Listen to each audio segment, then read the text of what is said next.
نبی کریم علیہ السلام نماز پڑھا رہے تھے، ظہر کی نماز تھی یا عصر کی نماز تھی، صحیح مسلم میں موجود ہے۔ حضرت ابو ہریرہ فرماتے ہیں نماز پڑھاتے پڑھاتے نبی پاک نے قدم آگے کیا، نماز پڑھاتے پڑھاتے قدم آگے کیا اور یوں ہاتھ اٹھایا پھر واپس کر لیا۔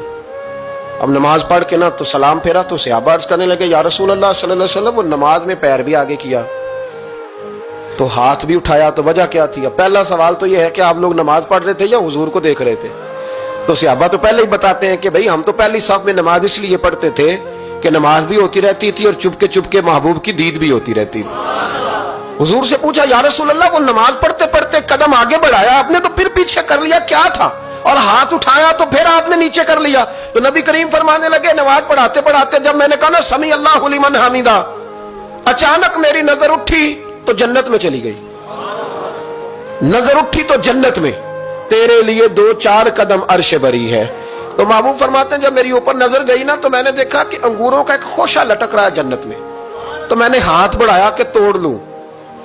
حضور کھڑے ہیں مسجد نبوی میں اور فرماتے ہیں کہ میں یہاں کھڑے ہو کے ہاتھ اونچا کروں تو میرا جنت تک پہنچ جاتا ہے۔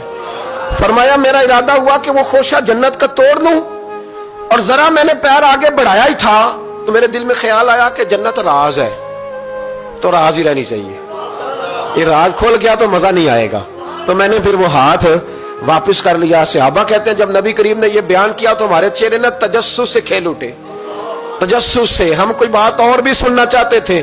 تو محبوب فرمانے لگے اگر میں وہ خوشہ توڑ کے لے آتا اور تمہیں دے دیتا تم قیامت تک بھی کھاتے رہتے تو تم سے ختم نہیں ہونا تھا۔ یہ صحیح مسلم کی حدیث ہے۔ او بھائی میرے رسول کریم کے واقعہ معراج پہ شکوہ کرنا، کہنا سمجھ میں نہیں آتی کیسے گئے تھے، تو جو چاہے تو ہر شب ہو مثال شب اسرا، اس لیے کہ تیرے لیے 2-4 قدم